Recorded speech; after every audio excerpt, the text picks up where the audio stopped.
यहाँ कैसा भी है, परंतु वो जैसा है वैसा है। मैं मेरे होने को एक ही होने में सब कुछ को समेट सकता हूँ। यहाँ मैं मेरा कुछ भी नहीं होना एक ही न होने में समेट सकता हूँ। यहाँ मेरा अचरज बहुत अद्भुत है। मैं अनेक होने में अचरज हूँ और एक होने में भी अचरज हूँ।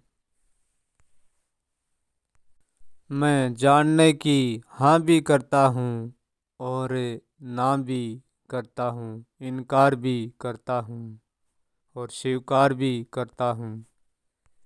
हाँ और ना मैं क्यों करता हूँ? इसलिए करता हूँ कि मैं सच और झूठ को तौलता हूँ।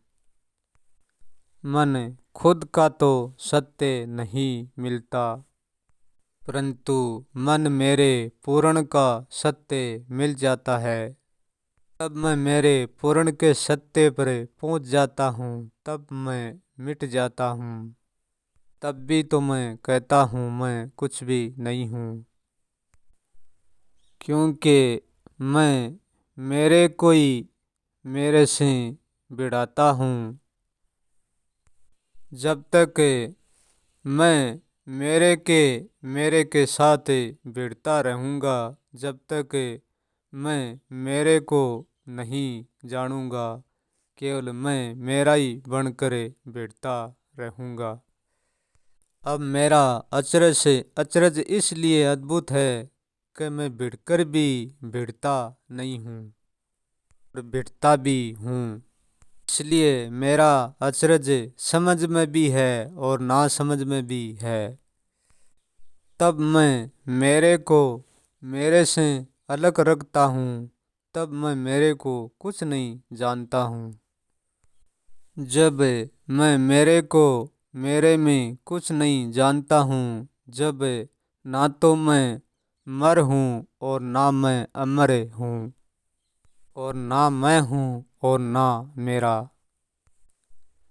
ये जानना ही अंतिम जानना है और ये जानना ही मिटना है। जिसने मेरी मैं से मुझसे ये जान लिया, वो मेरे से ही मेरा मिट जाता है।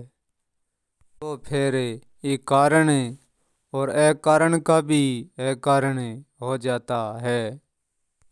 जो मिट जाता है उनका फिर ना मिटने का कोई स्रोत नहीं रहता। फिर उनके लिए सुखों का सुख नहीं रहता, दुखों का दुख नहीं रहता और आनंद का आनंद नहीं रहता और परम आनंद का परम आनंद नहीं रहता। फिर उनके लिए क्या रहता है वो कहा नहीं जाता। फिर वो अस्तित्व के लिए अस्तित्व नहीं होता और तीत के लिए तीत नहीं होता। फिर वो मिटने में मिटना भी नहीं होता और बढ़ने में बढ़ना भी नहीं होता। फिर वो क्या होता है और क्या नहीं होता, कोई का कोई नहीं जानता और जानने का जानना है वो भी नहीं जानता। जो यूं कह रहा है मैं सब कुछ हूँ और जो यूं कह रहा है मैं कुछ भी नहीं हूँ, जो यूं कह रहा है मैं कुछ नहीं वो कुछ में कुछ नहीं है, और जो यूं कह रहा है मैं सब कुछ हूँ वो सब कुछ में सब कुछ नहीं। परंतु ये कहने वाले का पता करो, ये कौन कहता है कि मैं सब कुछ हूँ और ये कौन कहता है कि मैं कुछ भी नहीं हूँ। पहले उनका पता लगाओ, तभी पता चलेगा। पत्ते का भी पता लगाना होगा। जो ये कहता है मैं कुछ नहीं हूँ, उनका खालीपन बोलता है ये बात कि मैं कुछ नहीं हूँ। उनका खालीपन है वो ही कहता है ये बात कि वो बिल्कुल खाली है, वो इसलिए कह रहा है कि मैं कुछ नहीं हूँ। और जो यूं कहता है कि मैं सब कुछ हूँ, वो अपने ही भरम से भरा हुआ है। वो कभी खाली नहीं होता, इसलिए वो ये कभी नहीं कह पाएगा कि मैं कुछ नहीं हूँ। परंतु इन दोनों को जानते कौन है? ये दोनों ही अपने अपने को जानते हैं। जो खाली है वो अपने खालपन को जानते हैं, और जो सब कुछ भरा हुआ है वो अपने ब्रह्मपन को जानते हैं। जो खाली है वो अपना अस्तित्व नहीं छोड़ सकता, और जो भरा हुआ है वो अपना अस्तित्व नहीं छोड़ सकता।